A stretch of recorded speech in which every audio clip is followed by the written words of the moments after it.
Boa noite, queridos irmãos dos dois lados da vida. Vamos ver aqui a leitura que nos cabe para a abertura dos trabalhos de hoje, né? Do livro Gotas de Esperança, de Lorival Lopes. Siga em frente.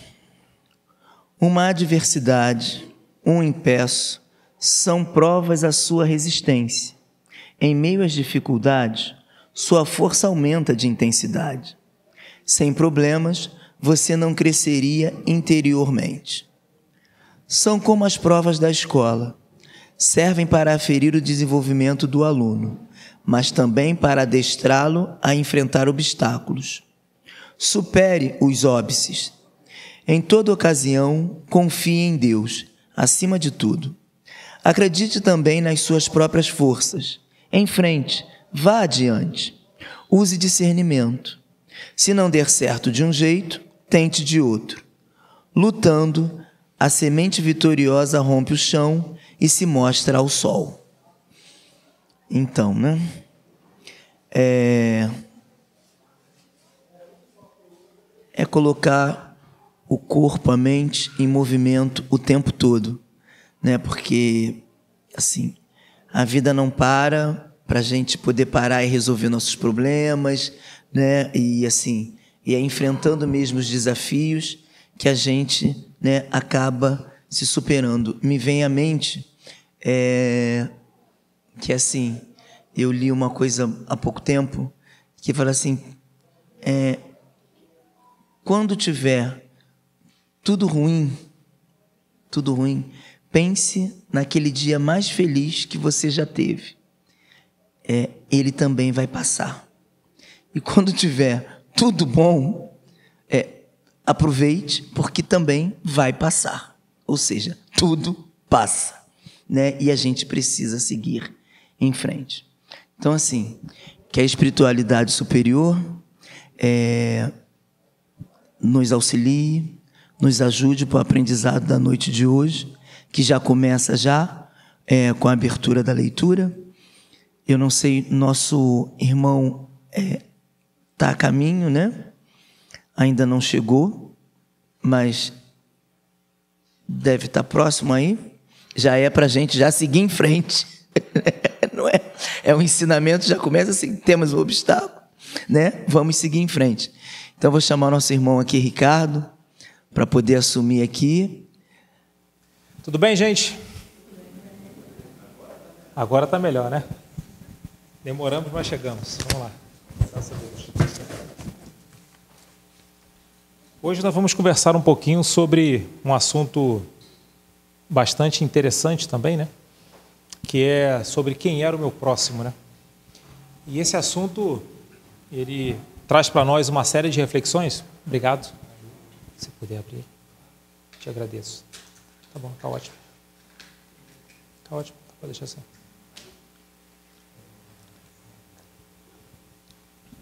Traz para nós uma série de reflexões, as quais nós vamos pensar um pouco, né, refletir um pouco sobre essa passagem que Lucas veio trazer para nós e que ela consta do Evangelho segundo o Espiritismo, no seu capítulo 15, Fora da Caridade e Nossa Salvação, que é muito interessante. Todos nós já lemos, já ouvimos um pouco sobre a parábola do bom samaritano, né? Mas nós vamos trazer aqui algumas reflexões, algumas ideias para a gente pensar um pouco sobre o contexto dessa parábola, né? Essa parábola ela está em Lucas, já no final de Lucas, ali para o seu capítulo 25. Mas é interessante entender que Lucas, ao tratar da parábola do bom samaritano, quando Jesus já vai entrar em Jerusalém na época da Páscoa, ele começa uma viagem do capítulo 9. Então, na verdade, essa passagem ela vai ter origem lá em Lucas, capítulo 9, que é o deslocamento de Jesus, onde ele vai dizer para os seus discípulos, eu preciso ir a Jerusalém, o que é normal. Já estava chegando a Páscoa e todos aqueles judeus daquela época tinham esse compromisso de ir a Jerusalém para prestar ali, né, as suas homenagens, né, a sua peregrinação conforme estava previsto. Mas ele vai falar uma coisa que vai chamar a atenção dos discípulos, né? Mas nós vamos pela Samaria. E a questão dele falar que nós íamos pela Samaria, ele traz uma reflexão muito interessante, que é a seguinte: naquela época ainda havia uma cisma, uma separação apesar das 12 tribos, né, de Israel que chegaram à terra prometida e que tomaram aquela terra e que viveram lá, houve um período de cisma, de quebra, de separação, onde as 2 do sul ficaram com Jerusalém, o reino de Judá, e daí vem o nome judeus, né? E as 10, digamos, do norte, que ficou com a região da Samaria, né? E a cisma era tanta, a briga entre eles era tanta, que eles, inclusive, o pessoal do norte não queria mais ir para Jerusalém, criaram o seu próprio templo, uma réplica dele na região da Samaria. Isso criou, né, uma cisma, né, uma briga entre eles muito forte, e um não gostava do outro, ao passo de haver muitas mortes. Se algum judeu fosse para Samaria, ou algum samaritano, né, andasse por aquelas terras da Judéia, né, a reino de Judá, onde os judeus viviam, né, o pessoal do sul, também havia algumas mortes, assassinatos, né? Então era perigoso. Então, quando Jesus diz para os discípulos que ele vai para Jerusalém, mas ia pela Samaria, ele está indo pelo caminho mais longo, mais perigoso e mais difícil para chegar lá. E aquilo chama a atenção dos discípulos, né? Mas, né, era Jesus, né? Era o mestre, né, que estava mandando. E aí João, né, e Pedro falam: deixa que a gente vai na frente para tentar achar um local para dormir, porque era longe, ia dar trabalho, tinha que arrumar um local para dormir. Então eles vão em busca de um local e não encontram, né, nenhum local para que pudesse hospedá-los, né? E é interessante entender, né, porque estudar o Evangelho, né, é como assistir uma série de televisão que todo mundo assiste, né? Geralmente marido chega no último dia da novela, não é isso? No final perguntando: quem é essa mulher que morreu, né? Quem foi que falou isso, né? Quem é aquela fulana, né? Não sabe de nada da história, né? O Evangelho é mais ou menos assim, ele é uma série de muitos capítulos, né? E às vezes a gente geralmente no último capítulo fica perguntando, né? Quem foi Judas, né? Quem eram os discípulos, né? Por que eles chegaram ali, né? Onde é que eles estão? E tem uma série de tradições, histórias que a gente não domina, não lembra, não reconhece daquele período. Uma delas é que era da tradição do Oriente, por ser uma terra árida, difícil, quente, né? Do peregrino, quando estava em deslocamento, as pessoas recolhiam, recebiam, davam a água, alguma coisa de comer se tivesse, mas pelo menos deixavam ele dormir e davam aquela hospedagem básica para a pessoa ter um acolhimento.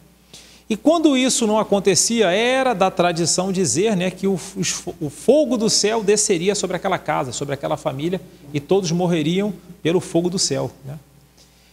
Essa expressão, essa ideia, ela é retratada em Lucas, porque a gente às vezes não entende as coisas como são, né? Porque João, aquele que era o mais querido, aquele que vai escrever o Apocalipse, aquele que Jesus vai dizer que era o discípulo querido dele, né? É ele que vai dizer, então, quando Jesus chega, ele fala: Jesus, tentamos aqui achar e nenhum lugar quer hospedar a gente, ninguém está dando hospedagem. E ele vai dizer: se eu quero então que eu faça as orações ao céu para que caia raio, né, sobre a casa daqueles que eu pedi, que não me deram, para que sejam consumidos em fogo. A gente pensa assim: mas logo você, João, né? Tanta gente para falar isso, logo você que vai dizer. Mas ele está pegando uma tradição, está trazendo o contexto daquela história, né? E dizendo: está vendo? Ninguém quer receber a gente. A tradição diz que aquela casa vai pegar fogo. E Jesus vai dizer: não, né? O Filho do Homem, né, não veio aqui para destruir, mas para educar, ensinar, né, fazer crescer, salvar, né, o homem. E isso dá uma chamada de atenção no João, tipo assim: acorda aí, cara, sei que está difícil aqui, não está fácil para ninguém, né? Os boletos estão altos aí, né? A conta está difícil, a gasolina está subindo muito, né? Então, mas a gente tem que continuar a caminhada. E essa história, ele vai tendo uma série de ensinamentos, são várias histórias, são vários contextos, mas o que nos interessa já é o final da história, lá no capítulo 25, que é a parábola do bom samaritano. Mas esse contexto ele é interessante para que a gente entenda o que vai acontecer lá na frente. E aí, Jesus já cansado, com fome, sem dormir, porque eles vão fazer essa viagem, já que não tiveram um local para dormir, eles seguem caminhada. Então, eles seguem muito exaustivamente, chegam a Jerusalém, e quando você chega naquela localidade de Jerusalém, você está esperando o quê? Ser muito bem recebido, né? Ser pelo menos ter um local para onde dormir, e quem vai receber é o senhor da lei, é um doutor da lei, né? E o doutor da lei vai lá para questionar Jesus e colocar em Jesus, digamos, em maus lençóis, né? E é ele que vai fazer então uma pergunta, né? Dizendo mais ou menos assim, né? Mestre, o que devo fazer para alcançar a vida eterna? Então, o doutor da lei, muito inteligente, né? Alguém que entende dos ensinamentos básicos do Evangelho, que era a Torá, que eram aqueles 5 capítulos básicos do Antigo Testamento, né? E ele vai fazer essa pergunta: o que eu devo fazer então para alcançar a vida eterna? Isso tentando trazer Jesus para um debate, para uma reflexão, para fazer com que talvez ali ele pudesse dizer que aquilo não era bem o que ele sentia, o que ele percebia. E Jesus, né, na sua grandiosidade, né, ele vai fazer uma pergunta. E veja que a didática de Jesus é algo que a gente precisa aprender, né? A gente com certeza já ia responder, ia, né, confrontar, já ia estar debatendo, e Jesus responde a pergunta com outras 2 perguntas para o doutor da lei. O que está escrito na lei? Lei aqui, essa lei maior, lei de Moisés, essa lei divina, né? O que está escrito na lei e o que tu lês?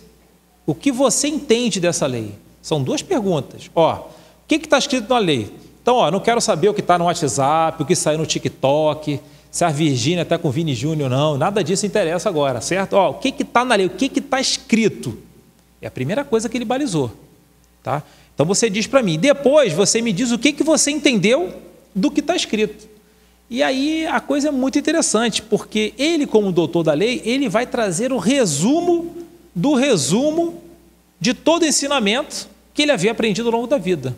Por isso ele vai dizer lá no texto: amarás o Senhor teu Deus de todo o teu coração, de toda a tua alma e com todas as tuas forças.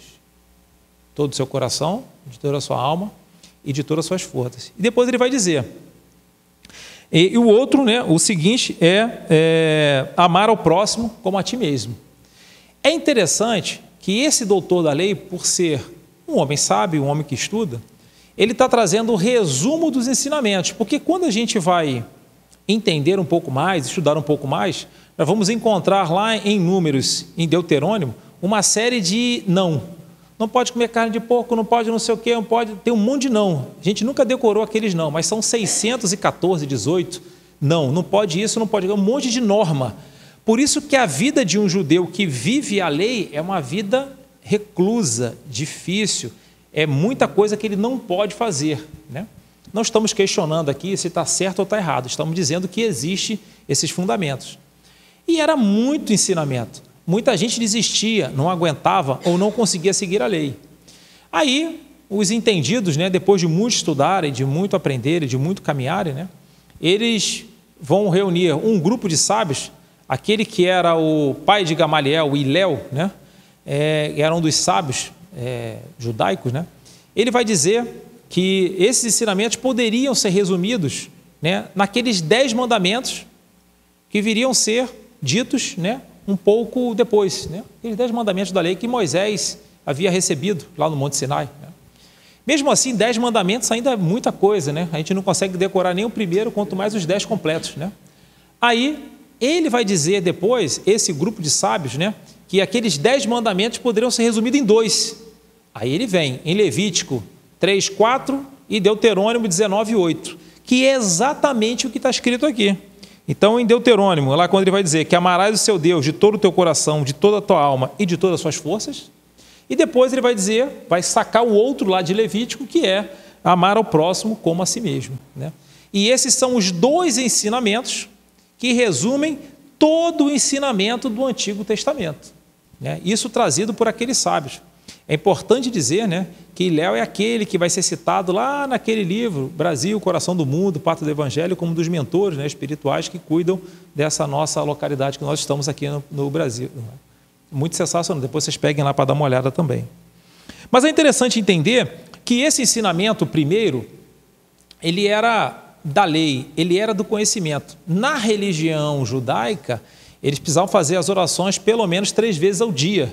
E repetiam, né, nação de Israel, né, adorarás seu Deus com todo o teu coração, toda a sua alma e com todas as suas forças, né? Isso era repetido, isso desde lá da evangelização infantil, né, eles repetiam, né, esse mantra, né, esse ensinamento.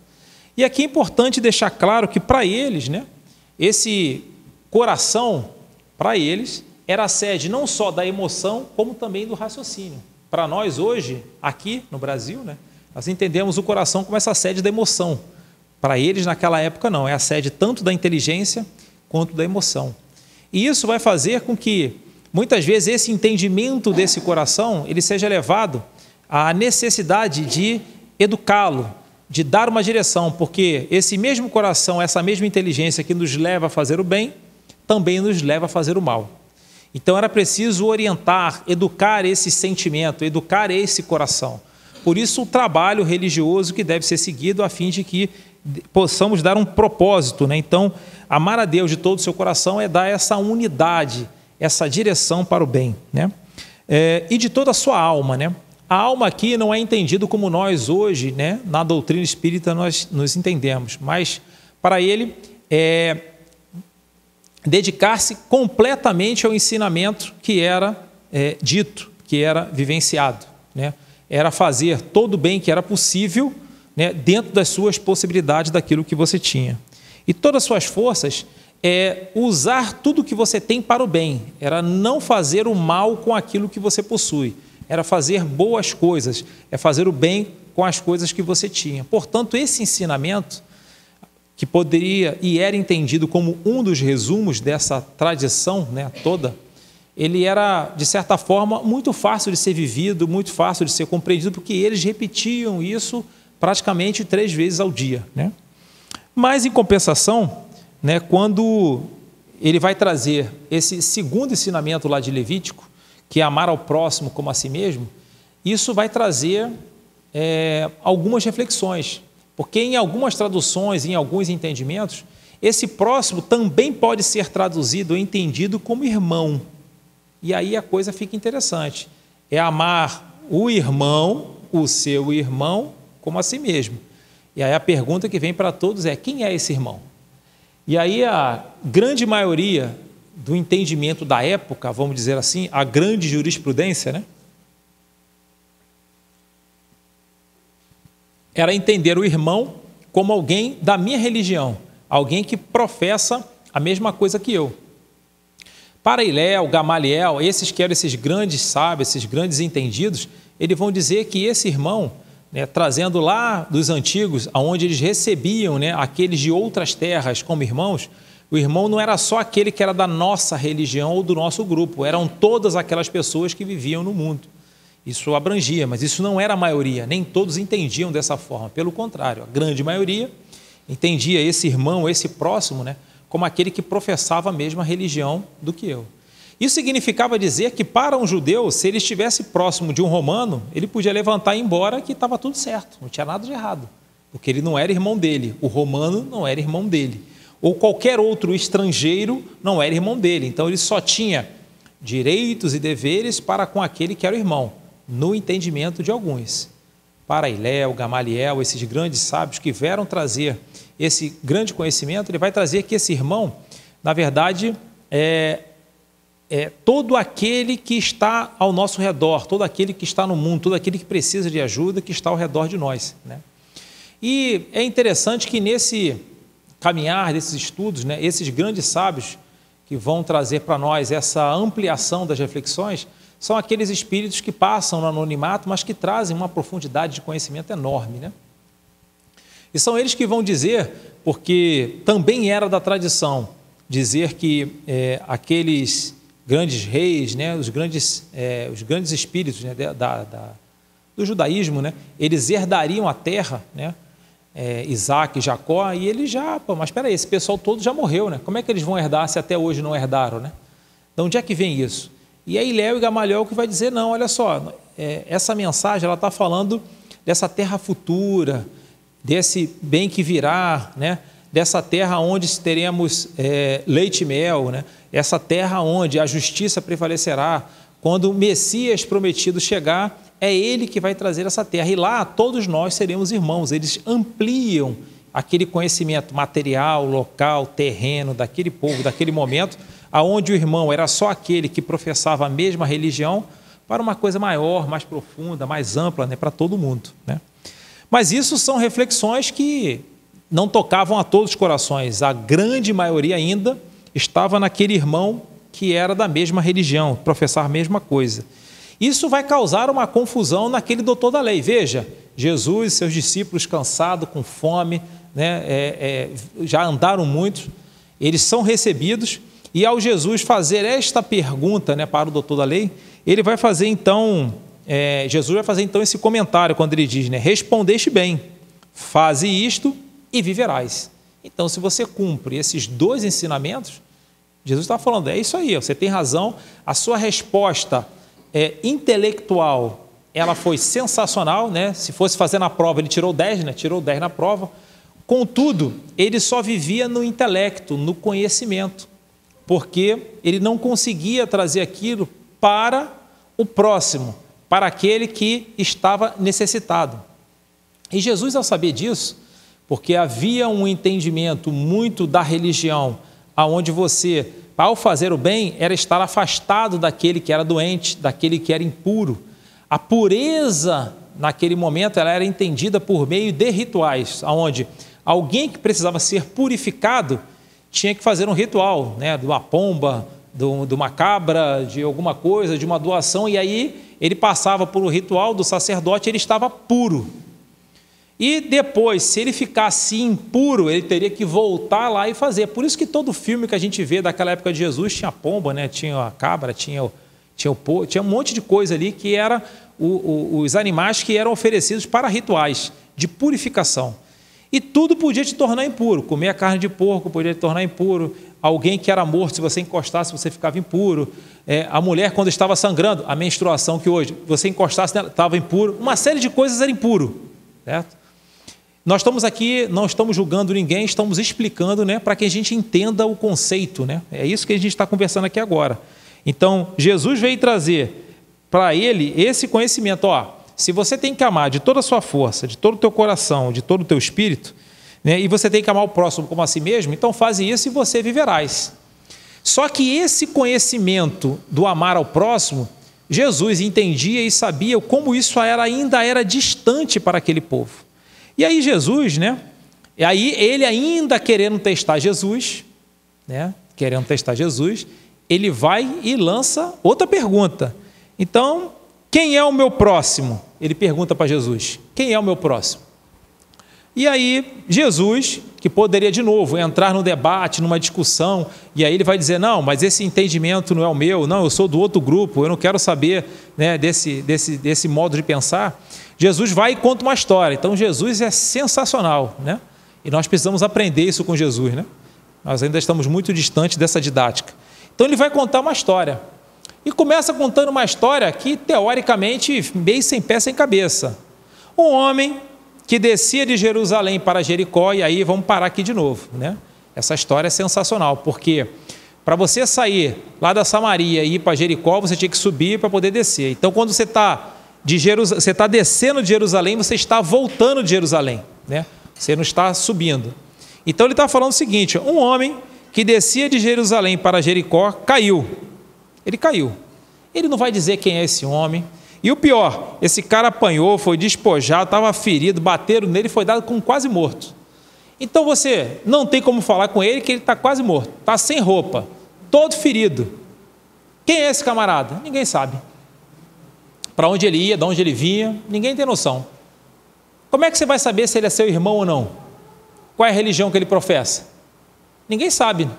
Então, ele continua contando.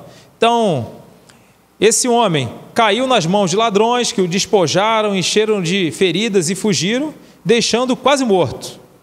E aí ele vai dizer que um sacerdote, né, que vinha descendo de Jerusalém, ou seja, estava vindo lá da festa, estava vindo de Jerusalém, estava vindo provavelmente da purificação dos atos que fez, ele ia encostar num homem impuro, num homem que talvez estivesse morto, um homem que talvez não fosse irmão dele, e o que ele faz?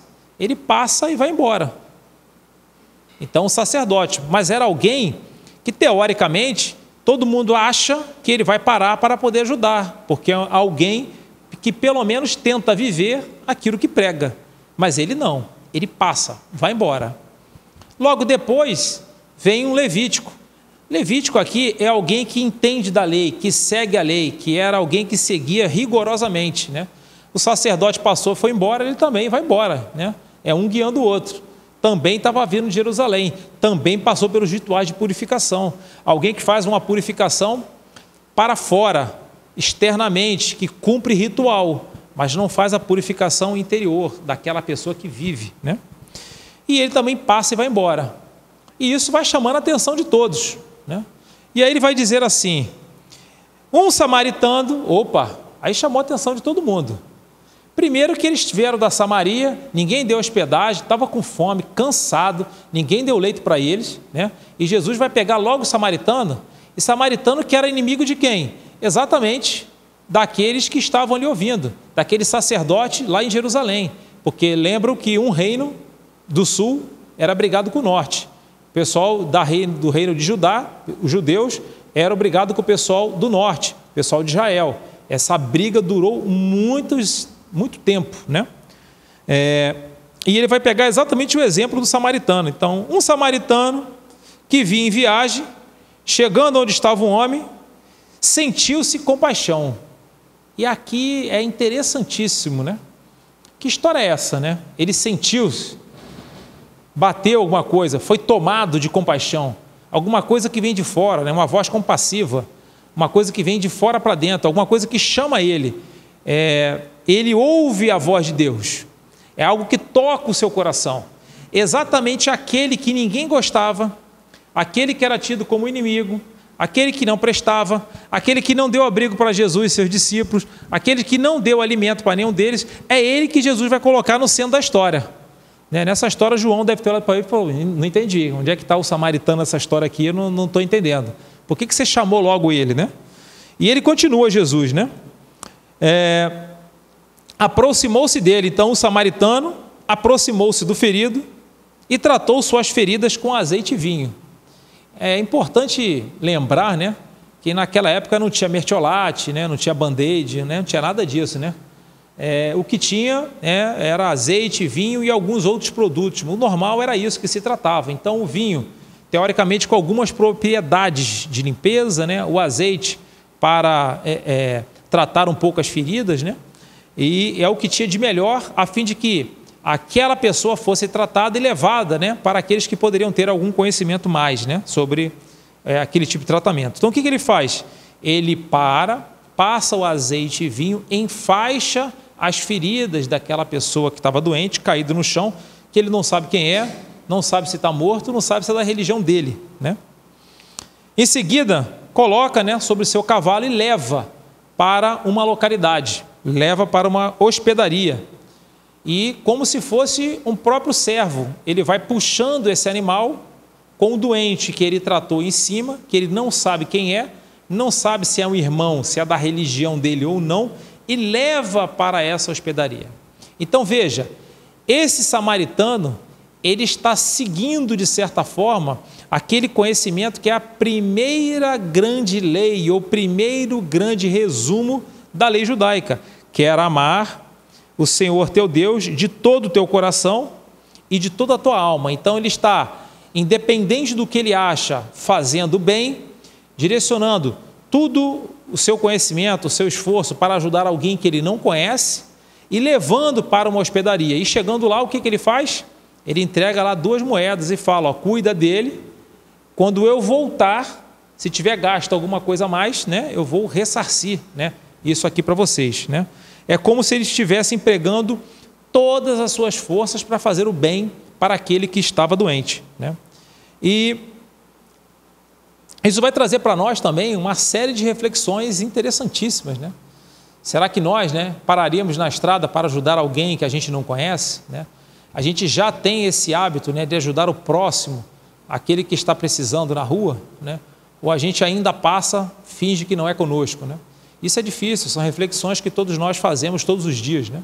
Muitas vezes nós estamos correndo, apressado, né, sem tempo para fazer as coisas, e a gente vai deixando, né, como sacerdote, como levita, né, as pessoas no chão, no caminho, né? É algo que nos chama a atenção. Todos nós precisamos aprender com essas parábolas, né? Aqui não fica nenhuma lição de moral, porque também sou um desses que ainda passam despercebido, né, pelas ruas, deixando muitos caídos, né? Mas todos nós hoje estamos estudando para que a gente faça essa reflexão, que tragamos, né, para as nossas vidas, né, essas reflexões que o Evangelho vem nos trazendo já há mais de 2000 anos. Né? Mas ele segue dizendo, né, cuida bem deste homem e tudo que gastar é mais, como eu disse, restituirei quando voltar. E aí a história fica na cabeça de todo mundo. Caramba, Jesus, imagina agora, né, o senhor da lei, o doutor da lei, né, João, que estava reclamando, que meio que mandou botar fogo lá no pessoal, não é isso?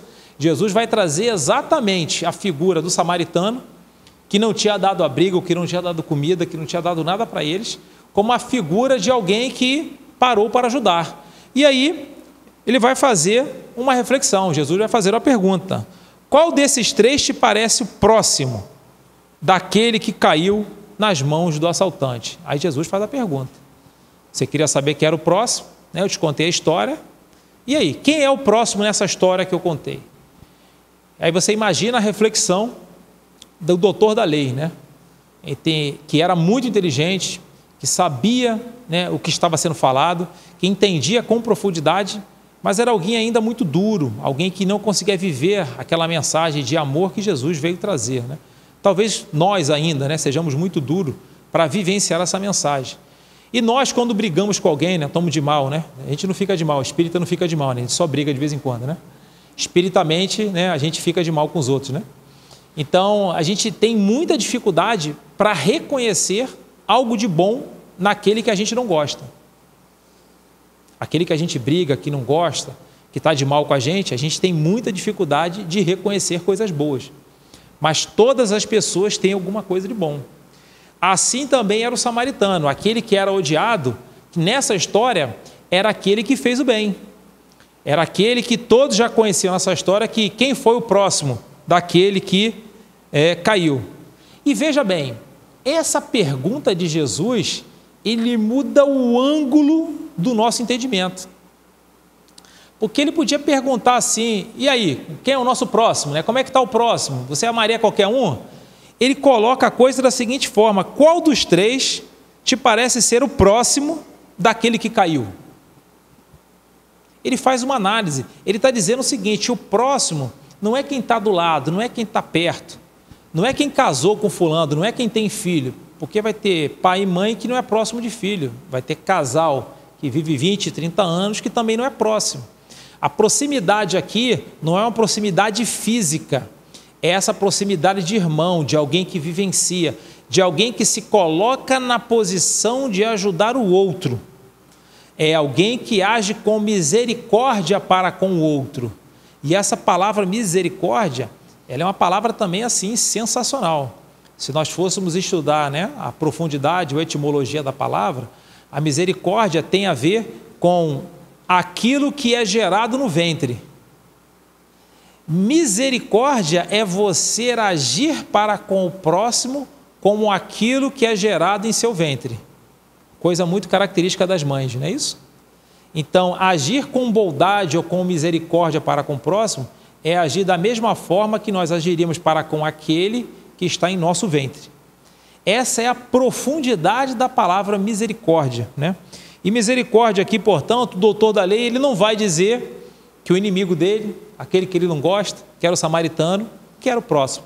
Ele vai dar uma palavra bonita, como alguém inteligente que era. O doutor da lei vai responder: aquele que foi misericordioso com ele, com o caído.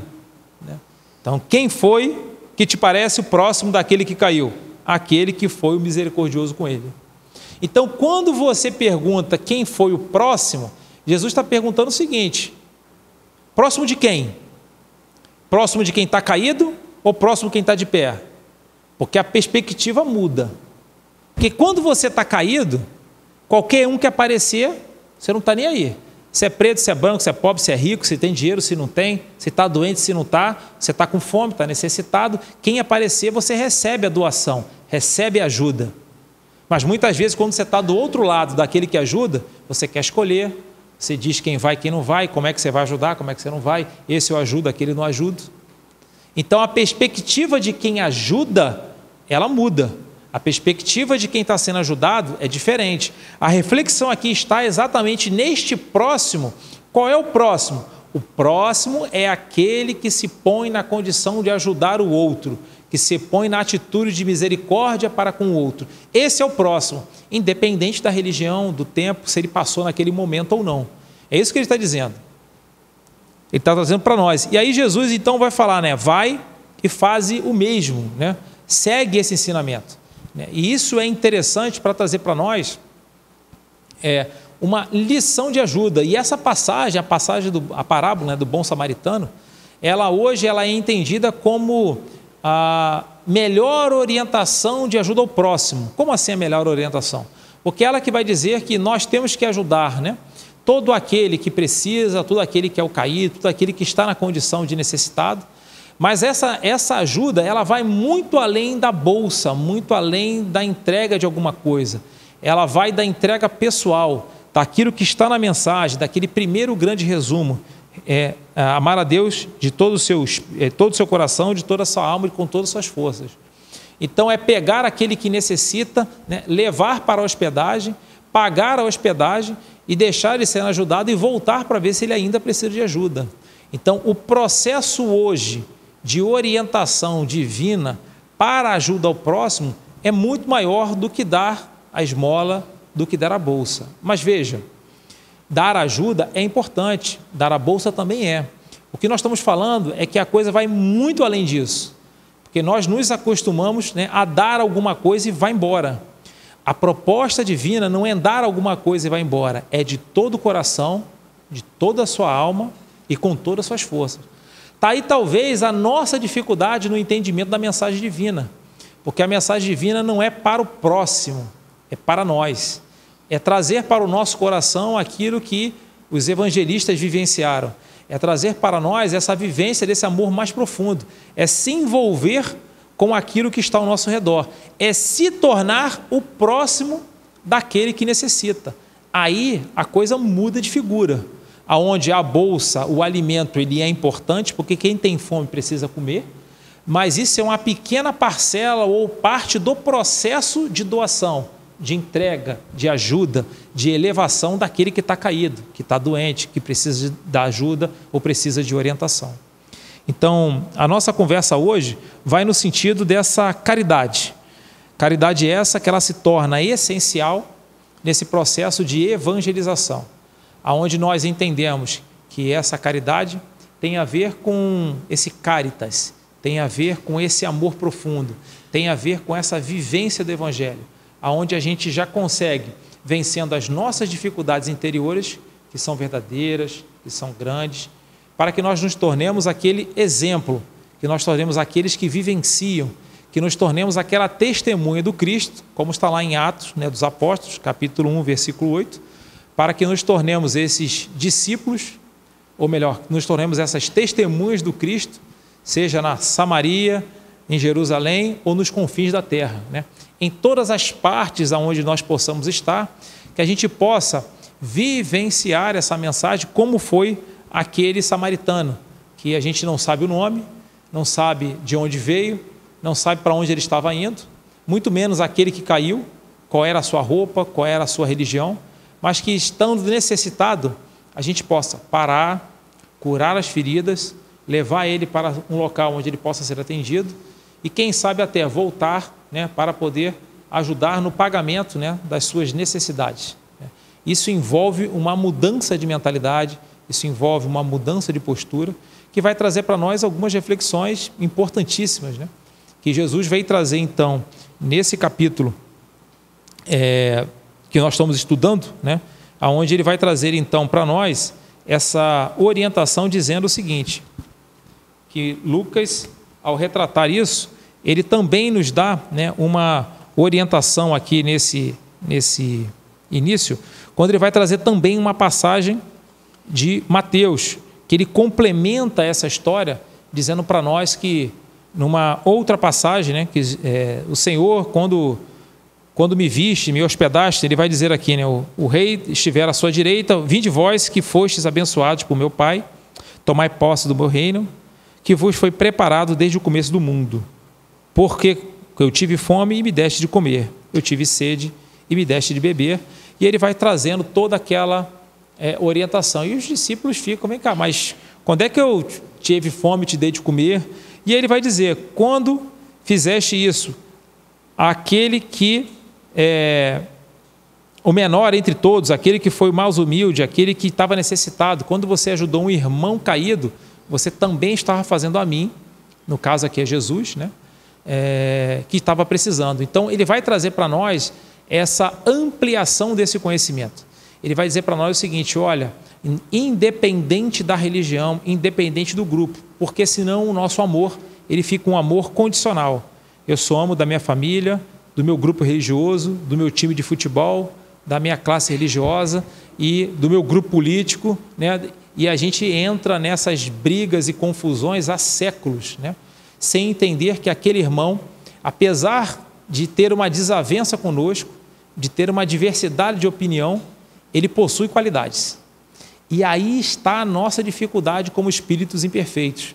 A gente foca muito na dificuldade, foca muito no problema, mas não foca no espírito eterno, naquele que cresce, naquele que evolui, naquele que engrandece. E a proposta do Evangelho aqui, nesse capítulo 15, no item de 1 a 3, é trazer para nós exatamente essa reflexão, que vai muito além da matéria, vai muito além da turma que ele está, do grupo religioso, do momento em que ele vive.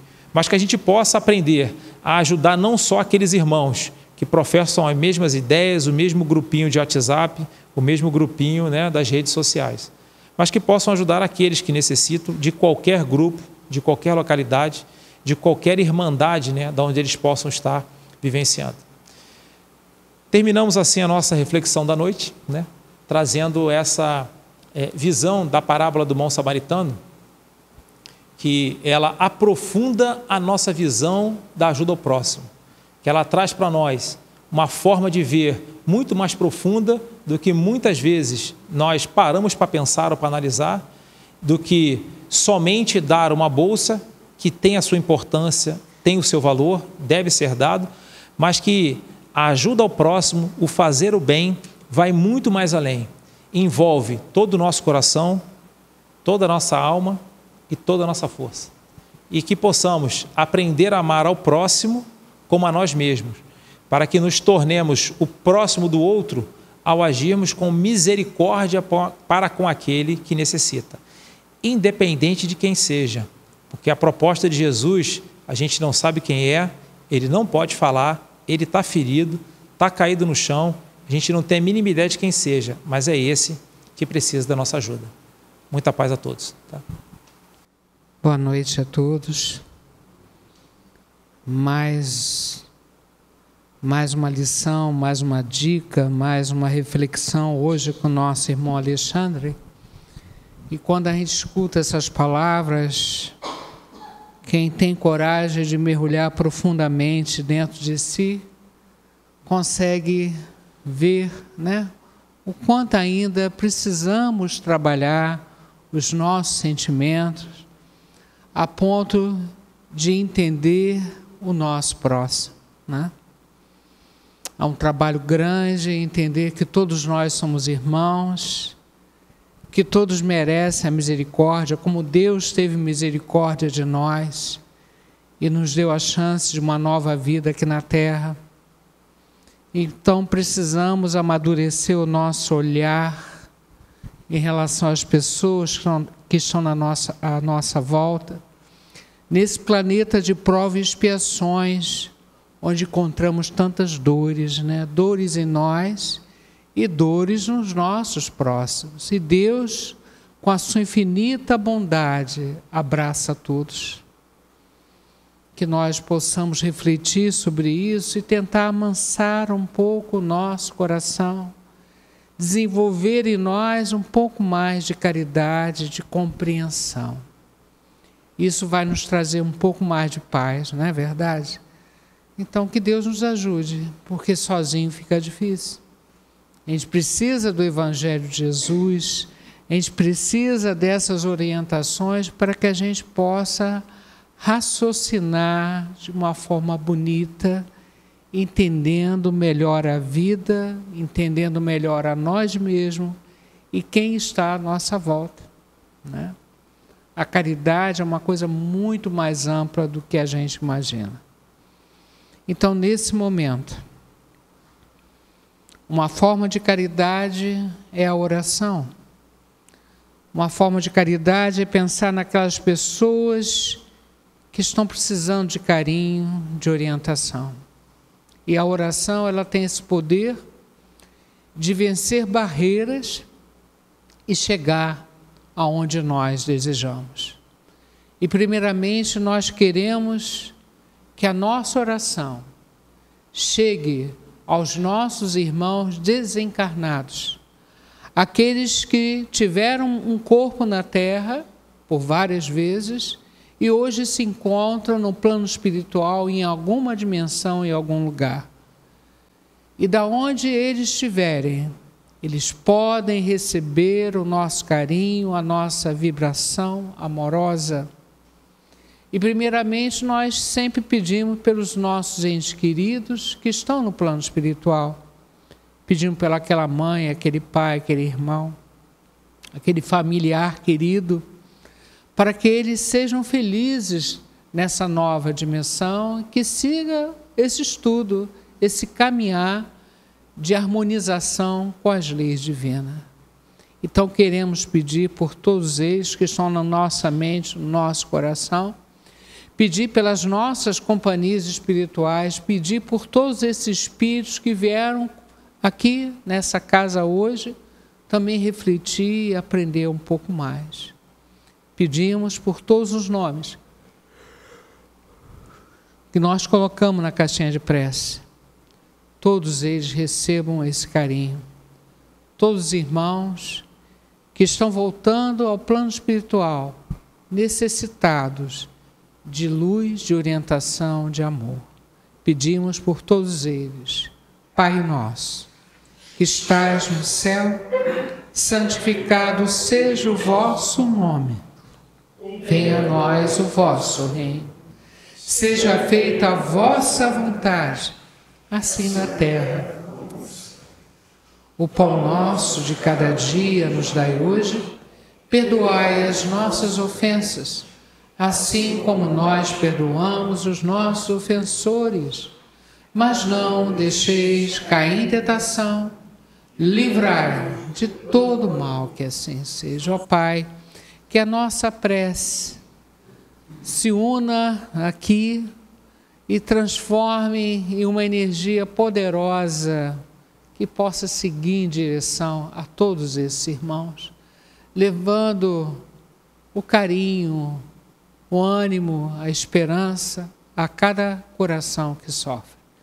Que Deus abençoe a todos. E esse poder que Deus nos deu de usar o pensamento, direcionar o nosso sentimento através do pensamento.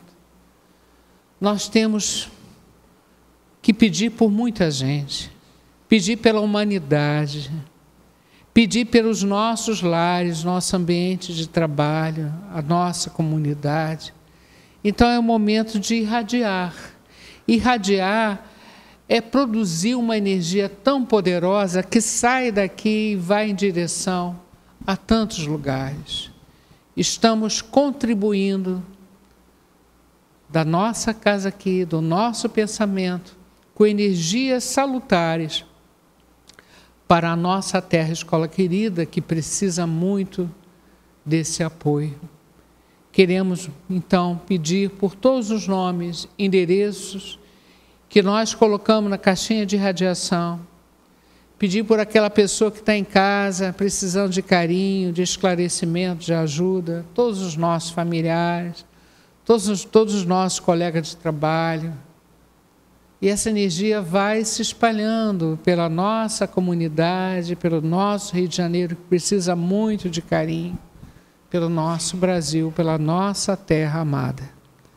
Que assim seja. Graças a Deus. E saúde.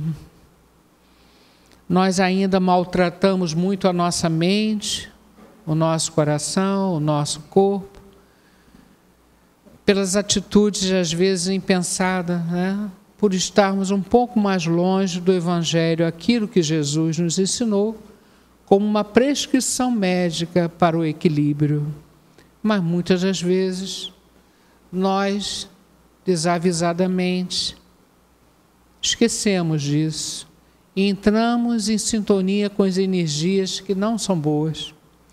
Então, quando nós estamos numa casa como essa, nós podemos reverter um pouco esse quadro. Quando escutamos o nosso irmão Alexandre falando as palavras de Jesus, quando aqui sentado podemos refletir um pouco de o que nós estamos fazendo, que escolhas estamos fazendo na nossa vida. Isso vai nos harmonizando, acalmando a nossa alma, né? Para enfrentarmos as batalhas necessárias para a nossa evolução espiritual. E aí vamos tentar conquistar a saúde mental, o equilíbrio físico, tentando termos atitudes positivas no dia a dia. Então, nesse momento, nós queremos pedir pela nossa saúde física e espiritual, pedir por todos os nomes que nós colocamos na caixinha de visita médica, especialmente pelo nosso irmão Moacir, que está no Hospital Salgado Filho, na enfermaria 507, que ele seja abençoado. E tantos irmãos que estão por aí, nos hospitais, asilos, orfanatos, prisões, pela rua, no Grande Meia, né? Quantas pessoas na rua. Que Deus leve o carinho a todos esses irmãos, né? Contam que Jesus certo dia andava junto ao lago azul de Genezaré, e as multidões ele ministrava seus ensinamentos de amor e fé. Com saliva e lodo curava os cegos, junto ao velho tanque de Siloé, numa tarde linda de primavera. Outros mais prodígios ele fizera na cidade santa de Nazaré. Foi o bom Jesus que nos ensinou junto ao lago azul de Genezaré. Caridade, amor, bondade, luz, verdade, fé. Tanto no Tabor em Jerusalém, quanto na Betânia e Genezaré, ele foi caminho, verdade e vida, como ainda é. Esperamos que tenhamos recebido um banho de luz, um banho de amor do coração do Mestre amado Jesus, para acalmar as nossas dores, para trazer força para a nossa caminhada na terra, pelas provas que teremos que passar. Que as águas do ambiente sejam fluidificadas, que todos nós possamos sair hoje daqui tranquilos, mais leves, com muita esperança no coração, né? Queremos agradecer a todos os mentores da casa, a todos os trabalhadores do plano espiritual, agradecer ao nosso irmão Alexandre pela sua presença, pelo apoio a essa casa, e agradecer a todos vocês que nos ajudam a fazer essa sessão, a transformar essa energia numa energia cada vez melhor. E que Deus abençoe a todos vocês no retorno aos seus lares.